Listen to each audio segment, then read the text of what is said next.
আসসালামু আলাইকুম। কি অবস্থা সবার? কেমন আছেন সবাই? আশা করছি যে প্রান্ত থেকে ভিডিওটি দেখছেন সবাই খুব ভালো আছেন এবং সুস্থ আছেন।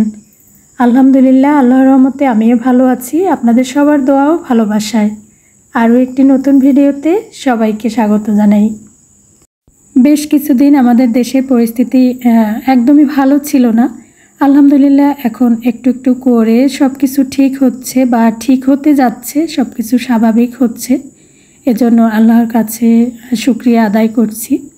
আমি আসলে দেশের একজন সাধারণ মানুষ হিসেবে এটাই চাইবো, দেশের শান্তি। যা হবার তো হয়ে গেছে, এখন বাকিটা দিন যেন খুব ভালোভাবেই কাটে, আমাদের দেশে শান্তি ফিরে আসে, এটাই চাই। আসলে জীবনে দুঃখ কষ্ট না থাকলে সুখের বা জয়ের আনন্দ উপলব্ধি করাই যায় না। তো অনেকটা দিন আমরা খুব খারাপ পরিস্থিতির মধ্যেই ছিলাম। এরপরে যখন স্বস্তি ফিরে এসেছে একটু একটু করে, সবার মধ্যে কিন্তু একটা আনন্দ কাজ করছে, সবাই একটা আনন্দ উপলব্ধি করছি। তো এটাই আর কি, কষ্ট না থাকলে জয়ের আনন্দ কখনোই উপলব্ধি করা যায় না। জীবনে সুখও যেমন চিরস্থায়ী হয় না, তেমন দুঃখটাও কিন্তু চিরস্থায়ী হয় না। জীবন হচ্ছে সুখ দুঃখের পালাবদলের এক মঞ্চ, এটাই হলো সত্যি কথা। সকালে নাস্তার জন্য চাপটি বানাবো 2 ধরনের। তো আমি রাতের বেলায় ভাতের চাল আর মটর ডাল ভিজিয়ে রেখেছিলাম। তো সেগুলোকে আলাদা আলাদা করে ব্লেন্ড করে নিয়েছি, যেহেতু আমি 2 ধরনের চাপটি বানাবো। তো এখানে ভাতের চাল ব্লেন্ড করে নিয়েছি পানি দিয়ে আর কি, বেশি ঘনও হবে না পাতলাও হবে না, এইভাবে একটা ব্যাটার। আর এর সাথে তো ডালটাকেও আমি ব্লেন্ড করে নিয়েছি আলাদাভাবে। তো ডালের যে চাপটি তৈরি করব সেটা রেডি করে নিচ্ছি। ভাতের চালের যে ব্লেন্ড করে রেখেছি সেইটা, আর দিয়েছি ডাল, আর এর মধ্যে দিয়েছি পেঁয়াজ কুচি, কাঁচামরিচ কুচি, আর একটু হলুদ, আর দিয়েছি স্বাদমতো লবণ। ভালো করে মিক্স করে নেব। আর এর সাথে আমি দিয়ে দেব একটু ধনিয়া পাতা কুচি। তো ছোটোবেলায় এই ধরনের চাপটি খেতাম, আমার আম্মা এগুলো তৈরি করতো ডাল দিয়ে, খেতে ভীষণ ভালো লাগতো। তো ভাবলাম যে অনেক দিন তো খাওয়া হয় না, একটু তৈরি করে দেখি। ছোটোবেলায় যেরকম খেতে ভালো লাগতো, এখন আমি একটু তৈরি করে দেখি যে সেভাবে টেস্ট হয় কি না। তো এই তো সব কিছু মিক্স করে নিয়েছি, এভাবে এখন আমি ভেজে নিব। তা আবহাওয়ার অবস্থা খুবই খারাপ কয়দিন ধরে, মেঘ বৃষ্টি, কখনো একটু রোদ উঠছে আবার অনেক বৃষ্টি পড়ছে, এভাবেই চলছে। তো এই যে দেখুন আকাশ ভরা মেঘ, কখনো গুড়ি গুড়ি বৃষ্টি হচ্ছে, আবার কখনো অনেক বেশি বৃষ্টি পড়ছে। তো যাই হোক, এখন আমি এগুলোকে ভেজে নিব সামান্য একটু তেল দিয়ে। তা আম্মা যখন তৈরি করতো তখন তেল দিত কিনা আমার জানা নেই, তবে আমি একটু তেল দিয়ে ফ্রাই প্যানে এরপরে এগুলো ভাজবো সামান্য তেলে।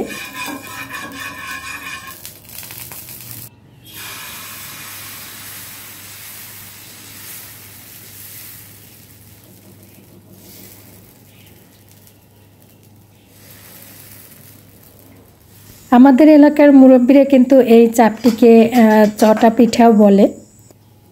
চাপটি বানাতে তো খুব একটা বেশি সময় লাগে না। আগে তো চাল ডাল এগুলো পাটায় বেটে নিতে হতো, এখন আমরা একদম খুব সহজেই ব্লেন্ড করে নিতে পারি। আর এই চাপটিটা যে কোনো ডাল দিয়ে তৈরি করা যায়, তবে খেসারি ডালেরটা নাকি বেশি টেস্টি হয়, খেসারি ডাল বা মসুর ডাল। তো আমি মটর ডাল দিয়ে দিয়েছি, মটর ডালের চাপটিটাও খেতে বেশ ভালোই হয়।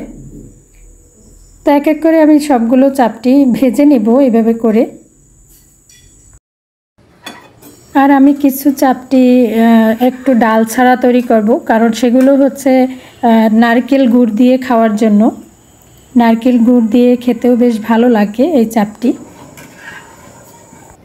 এখনকার ছেলেমেয়েরা এই ধরনের খাবারগুলো খেতে অভ্যস্ত না, আর এজন্য ওরা খেতেও চায় না।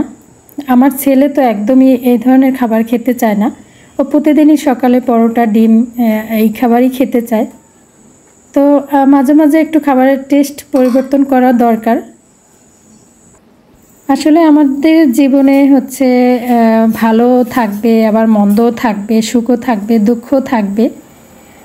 মাছ মাংস শাক সবজি সবসময় যেমন খাই না, আমরা খেতে পারি না। মাছ মাংস মুখরোচক হলেও সেটা সবসময় খাওয়া স্বাস্থ্যের জন্য ঠিক না।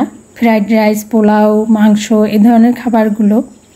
আবার অন্যদিকে দেখা যায় যে নিরামিষ কিংবা শাকসবজি স্বাস্থ্যের জন্য উপকারী হলেও সেটা আমরা সবসময় খাই না বা খেতে পারি না, কারণ হচ্ছে মুখের টেস্টের পরিবর্তনও স্বাস্থ্যের জন্য। আর একদিক থেকে এটাই আমাদেরকে শিক্ষা দেয় যে ভালো মন্দ সবটার মধ্যেই কিছুটা হলেও ভালো দিক থাকে, আবার মন্দটার থেকে সে ভালো দিকটা খুঁজে বের করে ভালো থাকাটাই আমাদের জন্য বেশি জরুরি। ভালো থাকার দায়িত্ব আমাদেরকে নিজেকেই নিতে হবে।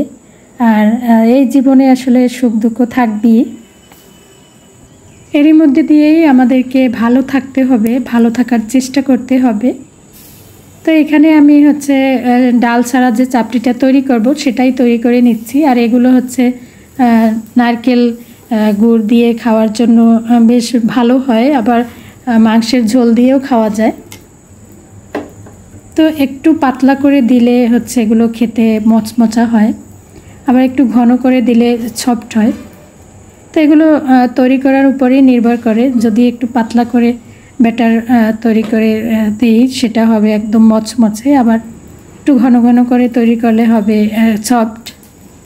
তো এই যে ডাল ছাড়া যেটা তৈরি করেছি সেটা কিন্তু একদম সাদা, আর এটা দুধ চা দিয়েও খেতে ভালো লাগে। এতক্ষণ ধৈর্য ধরে যারা আমার ভিডিওর সাথে আছেন তাদেরকে অসংখ্য ধন্যবাদ। মন থেকে অনেক অনেক দোয়া, অনেক অনেক ভালোবাসা। ভিডিও ভালো লাগলে একটা লাইক দিয়ে দিবেন। আর নতুন বন্ধু যারা আমার ভিডিও প্রথম দেখছেন, যদি একটু ভালো লাগে তাহলে আমার চ্যানেলটিকে সাবস্ক্রাইব করে রাখতে পারেন। আর যারা অলরেডি চ্যানেলটিকে সাবস্ক্রাইব করে রেখেছেন, সবসময় ভিডিও দেখছেন, আমাকে সময় দিচ্ছেন, তাদেরকে অসংখ্য ধন্যবাদ। মন থেকে অনেক অনেক দোয়া, অনেক অনেক ভালোবাসা রইল। তো আমার চাপটি বানানো হয়ে গেছে, এবার টেবিলে নিয়ে এসেছি। আর কিছু নারকেল কুড়িয়ে নিয়েছি, সাথে গুড়ও নিয়েছি। এগুলো হলো খেজুরের গুড়। আমি শীতের দিনে কিছু কিনে ডিপ ফ্রিজে রেখে দিয়েছিলাম, তো সেগুলোই বের করে নিয়েছি, এখন গরম করে নিয়েছি। তো সাদা চাপটিগুলো হচ্ছে ডাল ছাড়া, আর ডালেরগুলো তো দেখতে একটু হলদে হলদে। দুটো চাপটি খেতে ভীষণ ভালো হয়েছিল। কারা কারা চাপটি খেতে পছন্দ করেন চাইলে কমেন্টে জানাতে পারেন। আমার কাছে তো চাপটি খেতে বেশ ভালোই লাগে। আর দুই ধরনের চাপটির টেস্ট দুই রকমই ছিল, বেশ ভালোই লেগেছে। তো এই ছিল আমার আজকের ভিডিওটি দেখার জন্য সবাইকে জানাই অসংখ্য ধন্যবাদ। সবাই ভালো থাকবেন। আল্লাহ হাফেজ।